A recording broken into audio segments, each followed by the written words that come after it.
একসঙ্গে নাটকের রিহার্সালে কত মজা, ইয়ার্কি আর গল্পে দিনগুলো কেটে গেল। কিন্তু পুজো শেষ হলেই সবাই আবার ব্যস্ত। আপনাদের সঙ্গেও আর দেখা হবে না। এই যে একসঙ্গে উৎসব যাপন, কত হাসি, আড্ডা আর গল্পে মিলেমিশে হই হই করে দিনগুলো কেটে যাওয়া। আচ্ছা, যদি এরকম হতো যে আমরা সবাই আরও বেশি করে একসঙ্গে সময় কাটাতে পারতাম বা একসঙ্গে থাকতাম, তাহলে কেমন হতো? দারুণ হতো, তাই না? একসঙ্গে থাকা মানে আগেকার দিনের একান্নবর্তী পরিবারের মতো। আমরাও দীপান্বিতার পরিবার তো, নাকি?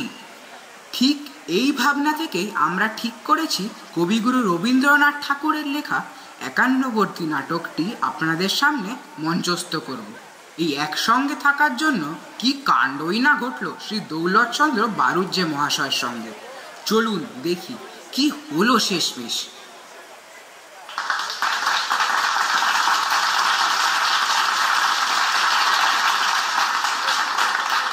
এবার সভায় বক্তব্য পেশ করার জন্য মঞ্চে আমন্ত্রণ জানাচ্ছি আমাদের পরবর্তী বক্তা দৌলতচন্দ্র বারুজ্জে মহাশয়কে।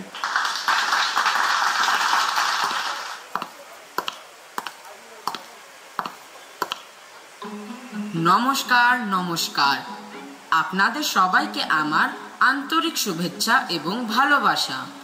আজকে একান্নবর্তী পরিবার প্রথা সম্পর্কিত এই সভায় আমন্ত্রিত হতে পেরে আমি খুবই আপ্লুত। আসলে জীবনে প্রকৃত আনন্দ তখনই অনুভব করা যায় যখন নিজের স্বার্থের কথা না ভেবে অন্যের আনন্দের চিন্তায় নিজেকে নিযুক্ত করা হয়। সকলে একত্রিত হয়ে অপরের মঙ্গল কামনায় পারিবারিক মূল্যবোধকে মজবুত করে তোলে। কিন্তু মধ্যিখানে স্বার্থ উড়ে এসেই জুড়ে বসলেই হয় কেলোর কীর্তি, বিবাদ, হিংসা, জোচ্ছুরি, নিন্দা, উফ, আর কি না এসে বাসা বাঁধে মনের অন্দরে। আর তাই স্বার্থ ত্যাগের একমাত্র উপায় একান্নবর্তী পরিবার। যেখানে পরের অর্থে জীবন নির্বাহ হয়, সেখানে স্বার্থের কোনো প্রয়োজনই হয় না। সবাই আনন্দের সহিত মিলেমিশে জীবন অতিবাহিত করতে পারে।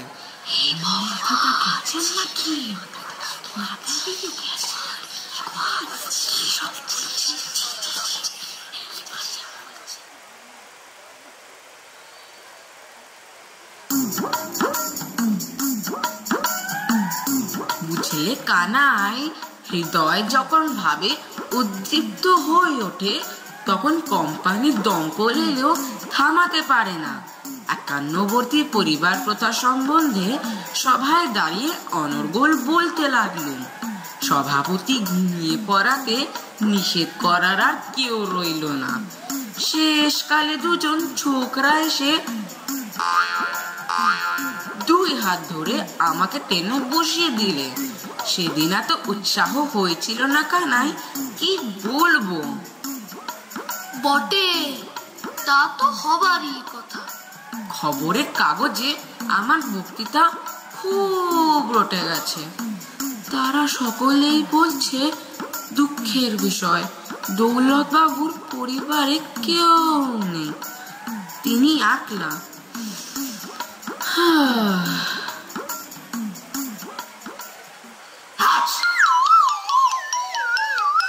জয় হোক বাবা, আমি তোমার পিসে।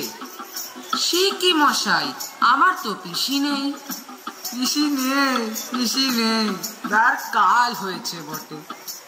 পিসি কোনো কালেই যে ছিলেন না।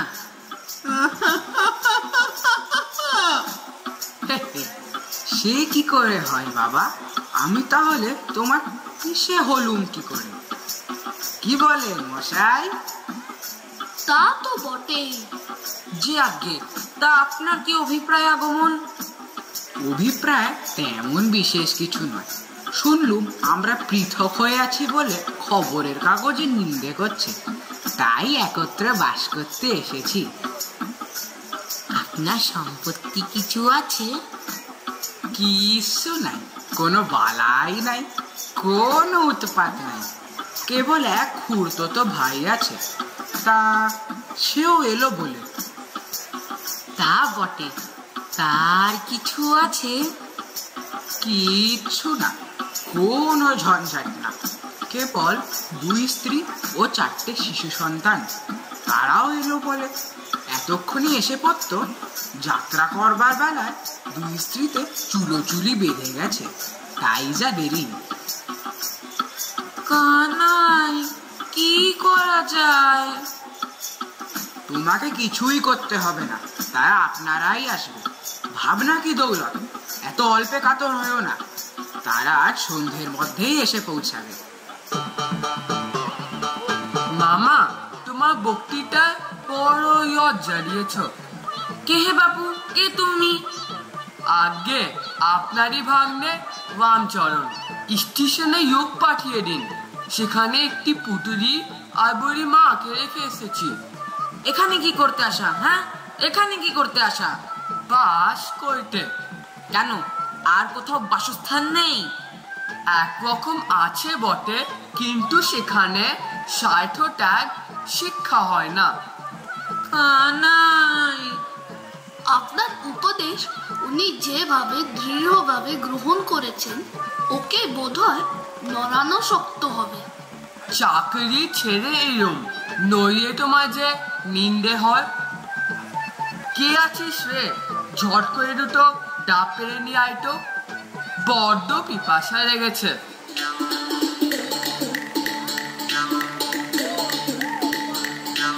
এই লকুরো আমার সমস্ত স্বার্থ বিসর্জন দিতে এছি। এই আমার ভাঙা বুকনো, ঠেলো হুকো আর এই বেড়াল ছানাটি, এর মধ্যে ও দুটো পৈতৃক সম্পত্তি, আর বেড়াল ছানাটি আমার নিজস্ব। আর আমার দোষ দিতে পারবে না। তোমার এখানেই আমি লেগে রইল। তুমি আবার কে হও বাপু? আগে আমি দর্জি, আপনার গায়ের মাপ নিতে এসেছি। এখন যাও, টানাটানির সময়। এখন আমি কাপড় করাতে পারবো না। খলিফাজি, যাও কোথায়? আমার গায়ের মাপটা নাও।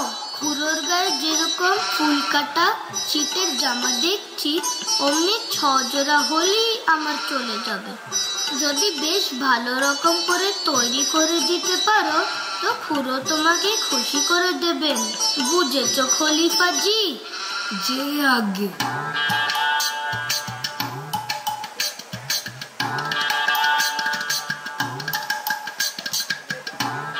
তোর জ্যাঠামশাইকে প্রণাম কর।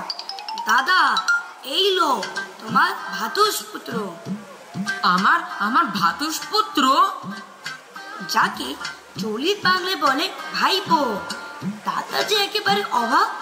ভাতৃ শব্দে ষষ্ঠীত হয় ভাতু, তার উপরে পুত্র শব্দ যোগ করলেই হলো ভাতুষ পুত্র। স্বয়ং পাণিনি ববদেব রয়েছেন, অন্য প্রমাণের প্রয়োজন কি? অতএব তিনি হলেন ভাইপো। আপনার ছেলেটি কি করেন? ওকে নিজেই পড়াচ্ছিল। রস্য ই পর্যন্ত সেরে দীর্ঘ ইতি এমনি আটকে পড়লো যে ভাবলাম, দৌলত যখন আছেন তখন ছেলের লেখাপড়ার দরকার কি?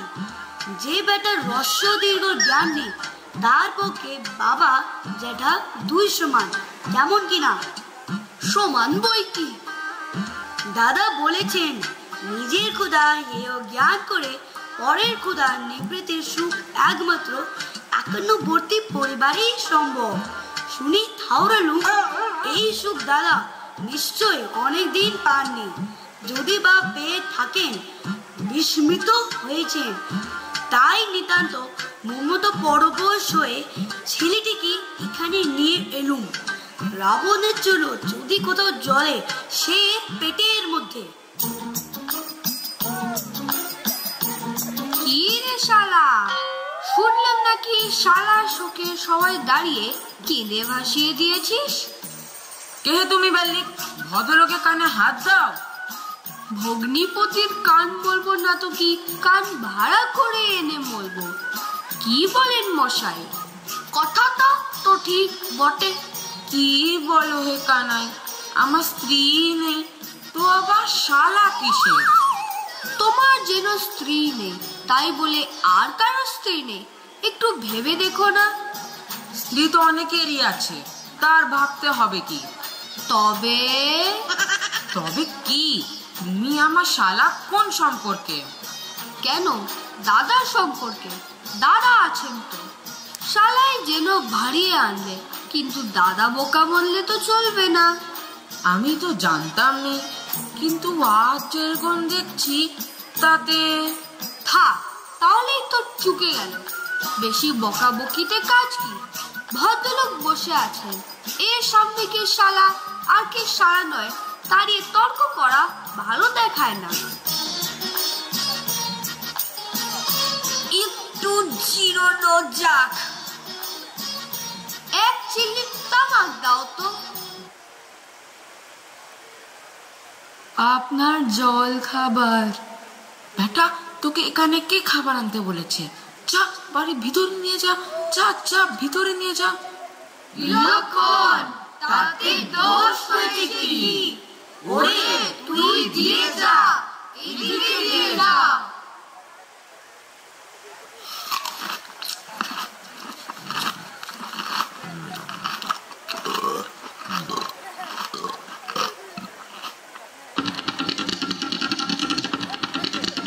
পোড়ার মুখ তোমার মরণ হয় না?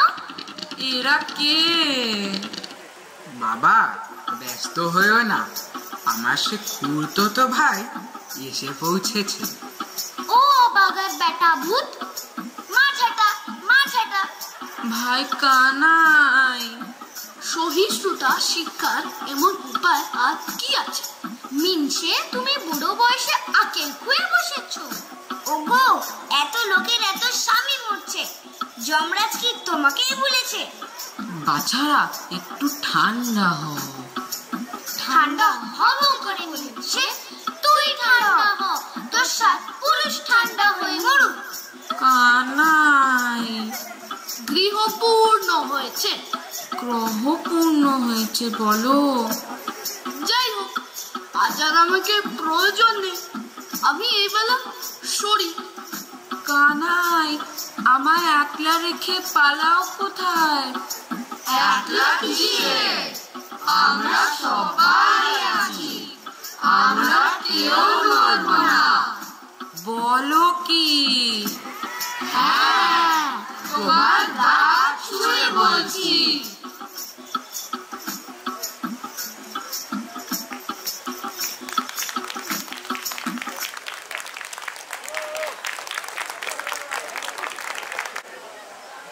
হ্যালো হ্যালো, একটু জোরে হাততালি হোক, আর একটু জোরে হাততালি হোক।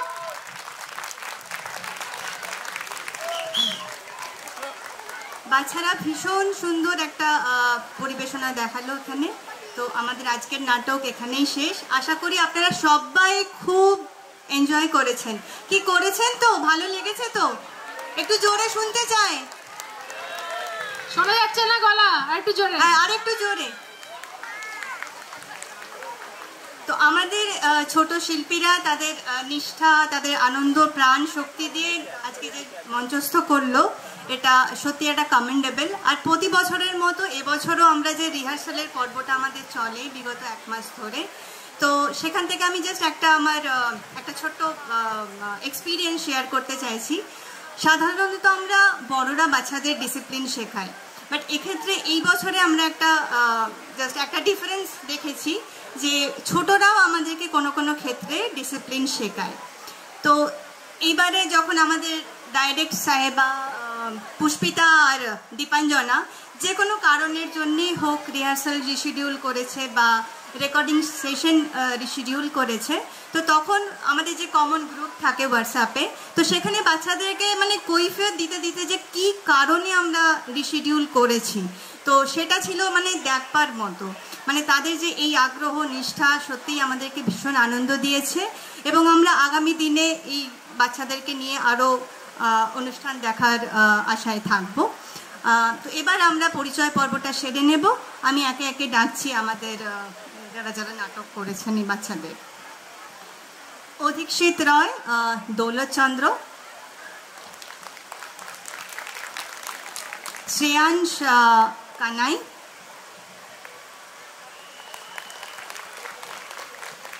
সন্নিভ চক্রবর্তী জয়নারায়ণ ওরফে পিসেমশাই, সৌনক সাহা রামচরণ ওরফে ভাগ্নে, শিবাংশ ঘোষ নদের চান ওরফে ভাইপো, মেধাংশ মহান্তি দর্জি, কানিশ সাহা ভাইপো পরেশের পুত্র,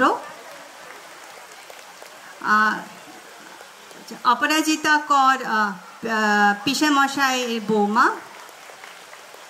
সায়ন্তিকা ঘোষ পিসেমশাইয়ের বৌমা, আরিয়ান মণ্ডল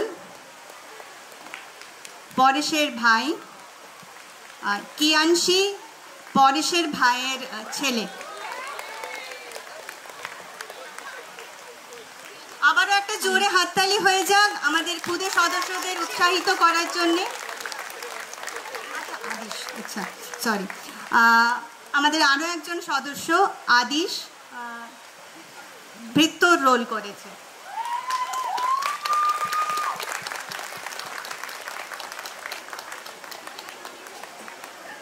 আচ্ছা, না না এখনো শেষ হয়নি পরিচয় পর্ব। আমাদের একজন নয় দুজন ডাইরেক্টর আছে, তাদের সাথে পরিচয় করতে হবে। যেটা আমি আগেই বললাম, আমাদের ডাইরেক্ট সাহেবা, যাদের ছাড়া এই নাটক মঞ্চস্থ করা একদমই সম্ভব ছিল না। মানে ওরা যে কি পরিশ্রম করেছে সেটা আমরা জানি, যারা এই নাটকের সঙ্গে প্রত্যক্ষ বা পরোক্ষভাবে যুক্ত ছিলাম। তো এবার আমি ওদেরকে ডেকে নিয়ে নেব। পুষ্পিতা সাহা, দীপাঞ্জনা রায়। একটা জোরে হাততালি হয়ে যাক সবারই জন্য।